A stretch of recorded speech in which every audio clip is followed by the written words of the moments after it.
Hello guys and welcome back to the channel. This is Dipin from Pune. Today I'm at Sai Service Bajaj, which is one of the biggest showrooms in Pune for Bajaj, KTM, Husqvarna, Chetak and even Triumph. And here we have the 2025 Dominar. I'll first quickly tell you what all changes are there in the bike and then go a bit in detail. The bike is still a single spark plug, the one that we had I think in 2024 where only single spark plug was there, and all the touring mods are still there.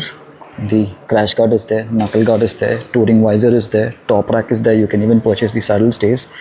Your sari guard thing stuff is also there, but they have taken out the GPS mount. A new speedo comes in and the secondary display is gone where you get the normal USB charger. I prefer this one than Type C. I know modern people, everyone prefers Type C. You get your hazard warning over here, switch over here. The electric starter is now your bike is started from here, and your headlight DRL on off happens from here. Your left hand side switch, your high and low beam now start from here. You can trigger them with this part. Indicator is at the same place where we had it earlier. This is the horn switch, and now these four switches control the speedometer, which I will explain in detail in some time. Seat I think are the same ones. You get the same small backrest. Your rear is also almost the same brake lamps and indicators. Getting the hazard integrated in the switch is now a good add-on. Your shock absorbers, tires, everything is still the same. You still get the MRF RevZs, okay, same ones, RevZ on the front and the rear. Suspension wise, everything else is same. Your engine oil capacity, everything else remains the same. Your bash plate that we got in the previous version is still there. You now get an additional cover on the front exhaust, so these exhausts won't go, won't feel rusty or won't look rusty very easily, because only the cover will catch the mud and all first. The exhaust behind is still powder coated. Footrests are the same for the front and back, no change. Exhaust is still double barrel. You get the small reflectors that we had earlier, you're still getting those. No change in the radiator and the horn either. It's still, everything is still the same. You still get the same side stand, and 6-speed gearbox is also the same, 1 down 5 up. You still get the slipper clutch, but now they've added traction control also, is what I heard. Once you turn off the key and take it off, your hazards still keep on running. You can use them in the hazard situation, and yes, you can turn it off by the switch directly. It won't turn on after that. You're still going to get 2 colors. This is the one, charcoal black I think it is called, and another one is the Savannah green, or the I think some people call it olive green, but when I had bought it in 2019 it was Savannah green. Now in the speedometer, this is how the speedometer is displayed, and you get your neutral lights. Let me turn it off and on and see what else is there so that I can explain to you. See, all the telltale lights are up, so your hazard lights are up there, your high beam is up there, neutral, engine oil warning, ABS on off warning, any malfunction, this is the malfunction light, your traction control on off light, your RPM is now running up here. This will be the speedometer, your gear shift indicator, your fuel indicator, your odo, and your ride modes. You get 4 ride modes in this, because the bike is now ride modes, ride by wire. You don't have the accelerator cable anymore over here. Now as soon as you turn on the switch, all your warnings start over here. So first we have the warning for fuel, because there's low fuel obviously. and then you can use this up down to change the uh, whatever trip you want to travel or have a look at. You can use that. Over here it will show you I think this is the average speed and this is the average fuel efficiency for trip B. Similarly you can see it for trip A too. The up arrow directly goes to trip A, and if you go back and if you do a down arrow, it directly goes to the trip B. You can of course change these from the settings. So if you press the reset button over here, you can reset the trip A and B. You come out, okay, you come out with the back button and you press the set. You will get vehicle info. Press the set again. You get the ride mode to select whichever you want. Right now it is on sport. You can see over here you can select the it came out vehicle info, ride mode, and now we will select the road mode. It's on road now, road mode activated. Similarly if you want to switch the MTC, okay, so the MTC does not work in road mode. Nice. I think it will work in off-road. Off-road mode activated. Now let's go back to MTC. Yes, you can turn off the MTC on and off over here.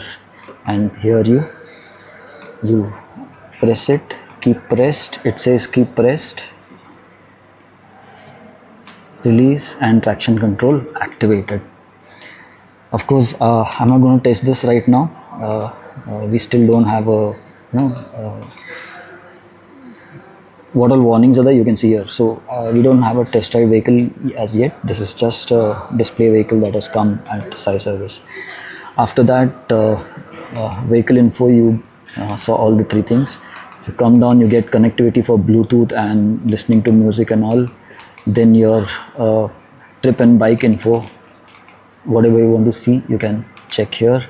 We've already seen how this works. Coming out, then there is also a lap timer. This is going to be fun. So here it starts. You have these 4 buttons and here you can see how it operates. I will reset it because we don't want it right now. So that is all in the Speedo. Let me see if you can see the MTC is off. We had set it to off-road and MTC. Let me see if I turn off the vehicle and turn it on. Does it remember my last setting? Let us ride. Yes, no. So the traction control was turned off. I think it should be on now.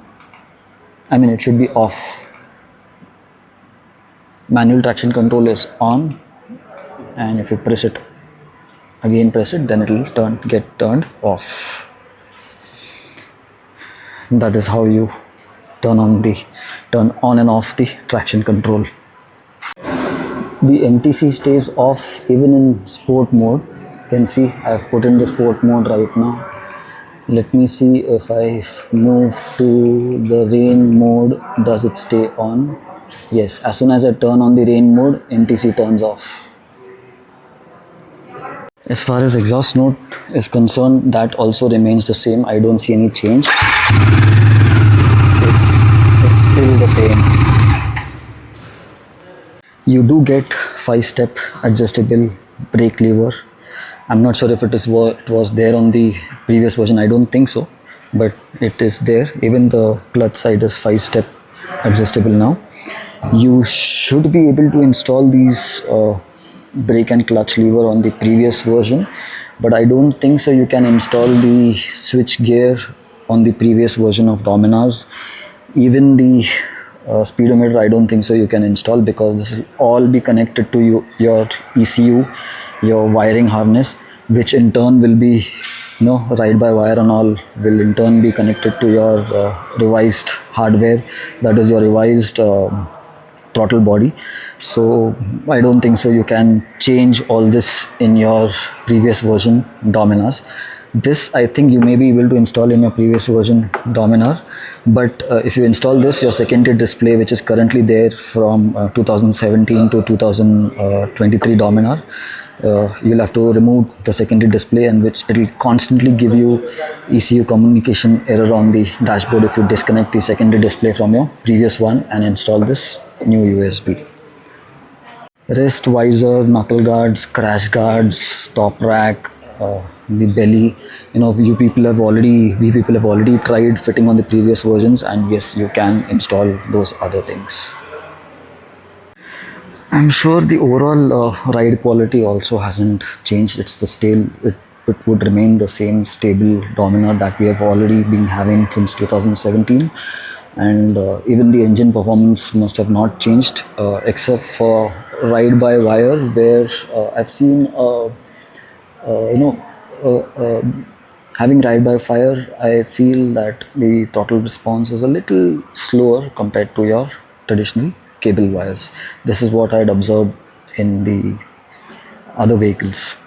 So that we'll come to know only once we get to ride the bike once.